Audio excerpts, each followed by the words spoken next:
Hi, folks. Welcome to Crisco's Corner. Unfiltered commentary. Not your truth, the real truth. Please like, share, and subscribe. And as always, thank you for your support.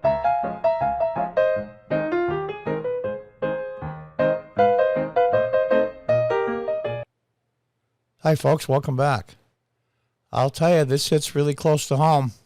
It's from timcast.com. I live in upstate New York. For those of you not familiar, it's way upstate, way away from New York City. Thank God.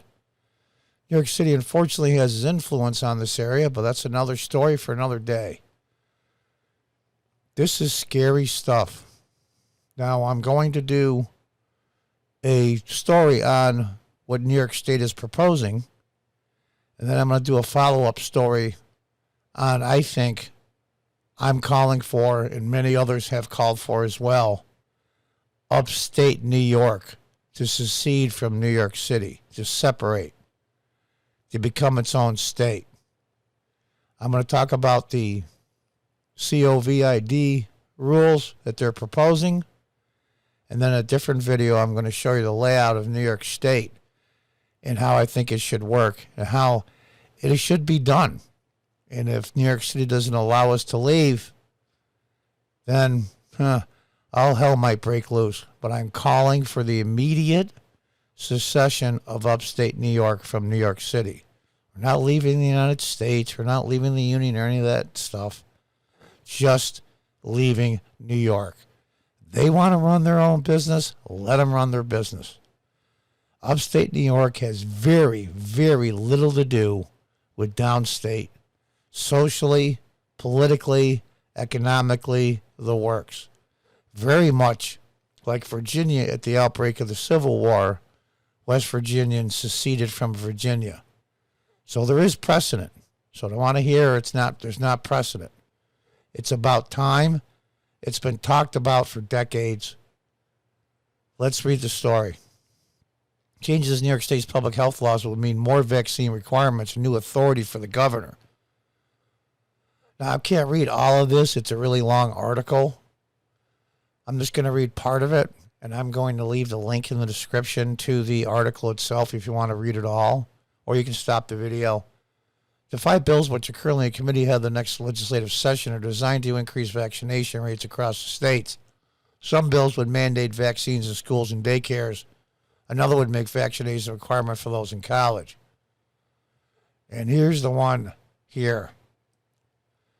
Another will allow the detention of infected people or possibly exposed to illness if they are deemed to be a public threat health by the governor and health commissioner. And there's your camps.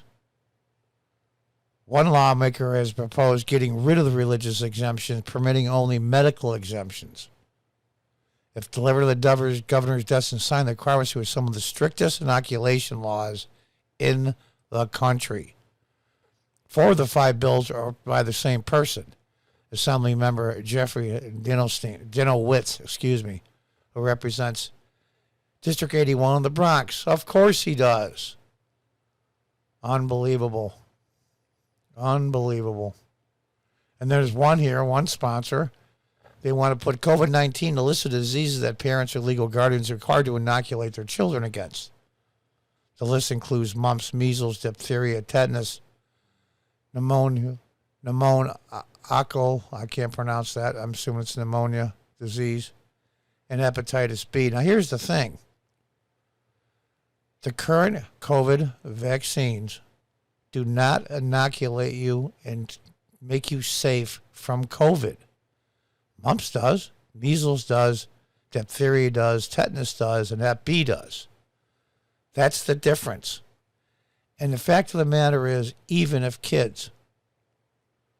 children, young children, not even school age yet, are forced to be inoculated, all hell's going to break loose. You think the parents were PO'd about the school board meetings? Children dying, my understanding, young children that were healthy, no underlying health conditions, in the entire United States, and I mean young children have died, my understanding it's less than 20. I got that from Ben Shapiro and Daily Wire. Students have 14 days to provide proof of vaccination against specific illnesses, including COVID-19, before school administrators are required to deny them admittance to the school. Unbelievable through the appeals process. Now, I'm going to just slowly go through this. Like I said, I'll leave a link in the description. Parents in New York who are sending their kids to a daycare home program or facility would be required to get their children vaccinated for the flu. Unfreaking believable. Parents who do not want to give their kids the flu vaccine have to fill out a form giving a valid reason for withholding consent.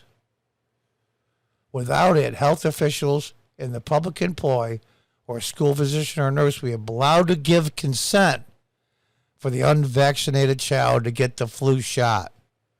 The parent says no, the government says yes.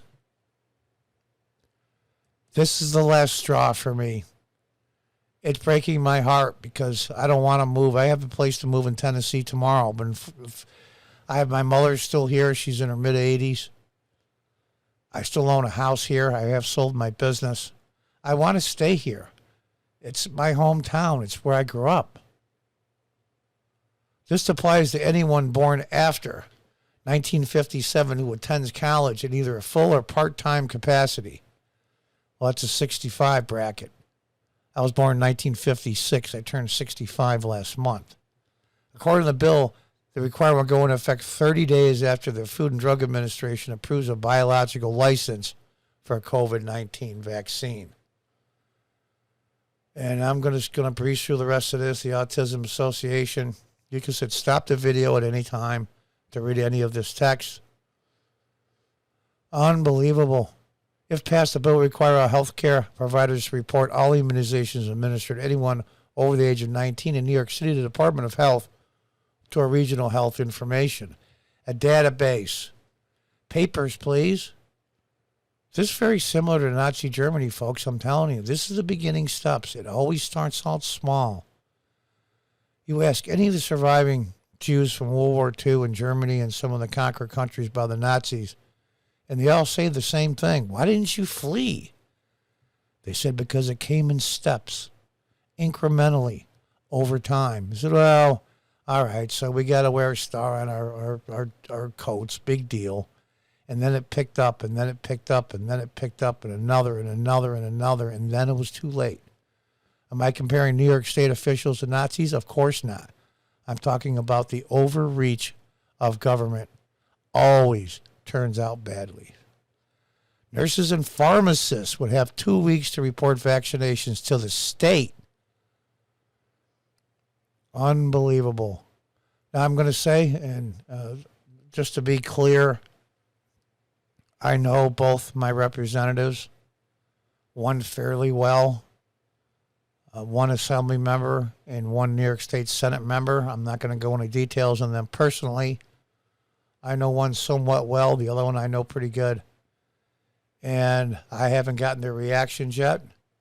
In full disclosure, and I don't know. New York's legislature will also consider Bill A416, which resembles the Australian quarantine camps that caught global attention earlier this month. Yeah. Removal and detention of anyone with communicable disease that warrants the New York governor to declare a state of health emergency due to epidemic. Anyone with the illness or anyone would be considered a contact or carrier would be deemed a danger to public health. So your local bureaucrat gets to decide. Even a suspected case may pose imminent threat to the public health, resulting in severe morbidity or high mortality. The government officials named as a delegate may order the removal and or detention of such person or of a group of such persons by issuing a single order. The person or group would be identified by name or by reasonably specific description. This is unbelievable. Unbelievable. Within 60 days of the start of the detention, the governor and his or her delegee may have to obtain a court order authorizing the detention. Have to obtain a court order authorizing detention. Within 90 days, the court must review the detention, which cannot continue for more than 5 business days after a request for release has been made. Oh, God. In addition to the governor, orders could be issued by the health commissioner or heads of the local health departments. So some county bureaucrat is going to decide whether you can live free or not. This is insane. Insane. I implore you to please read the rest of this. Oh, God. It's unbelievable. Like I said, I'm about 100 miles closer to Tennessee, and I don't want to. I want to stay here. According to the health department, about 71% of the state's total population is vaccinated against COVID, with 82% of those over age 18 vaccinated. That totals over 12.6 million vaccinated people in New York. And there it is. And they say, well, John, it hasn't got to the voting stage yet. The bill is sitting there. It is sitting there.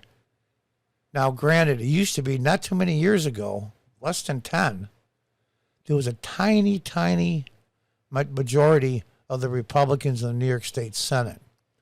Granted, it was mostly a speed bump to the Democrats, but at least they could tell them no. Now there isn't any. It's basically 43-20, I believe, Democrats over Republicans in the Senate. And it's a huge majority in the Assembly. It's not even worth telling the number because it's disgraceful.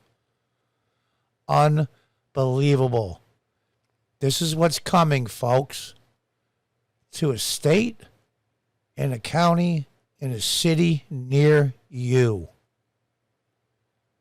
If this goes in, I might have to leave New York for a while until this blows over. I do have a place to go. What am I going to do with my house? It's incredible what they're making people do. Look for part 2 of this, where I call for the immediate cessation from New York City, New York State. Will be New York State. They can be New York City. You'll see this in another video where I show maps and some other visuals. I am so sad over this. I can't even tell you. Sad and angry. It's a weird combination. These people won't stop until they're gone. These people need to be voted out forever. Until the next time, goodbye and good luck.